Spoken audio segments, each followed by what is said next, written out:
500 pages of in-depth research on Billings' economic future. That's how big the blueprint for One Big Sky now looks. Over the weekend, the massive 500-page development plan was delivered to city leaders, and tonight we did some digging into the plan ourselves. But first, our Zoe Zandora got a chance to hear how people are reacting to the plan at a late afternoon One Big Sky information session. Zoe? Thanks, Russ. Group discussions were held to allow the public to ask questions about some of the groundbreaking revelations coming from the massive development document, and it definitely has people talking. Can Billings afford a large convention center? Where would it be built? And where are we at with the legislative funding?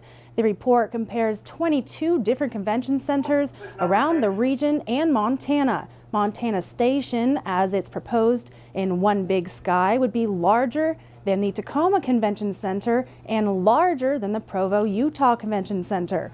Along with that, the report anticipates that Billings will see a 6% growth in population in the next 5 years, with the largest age group in the 25 to 34 age range.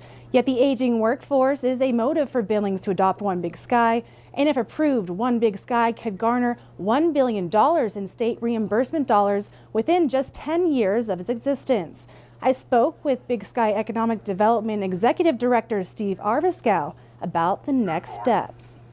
Now the questions are bubbling up. What's the economic development tool look like? How does that work? What are the components of the Catalyst project? How will it impact my neighborhood? And what does the housing development downtown look like? How are you paying for all this? All those really good kind of questions. If we can't rely on a statewide economic development tool, can we use our existing suite of economic development tools? It'll be a much harder path, but we can't walk away from that important economic development strategy of the redevelopment of our downtown core. The big question again, how does this all start? The Big Sky Economic Development is pushing for the legislative measure to help. We heard just today Billings lawmaker Roger Webb has yet to unveil his sponsored bill that would serve as a legislative tool for funding for One Big Sky. With 16 days into the 66th legislature, his measure has yet to get a bill number, a committee, or a hearing. This at a time when the legislature is deep in revenue talks. Russ? All right, thank you, Zoe.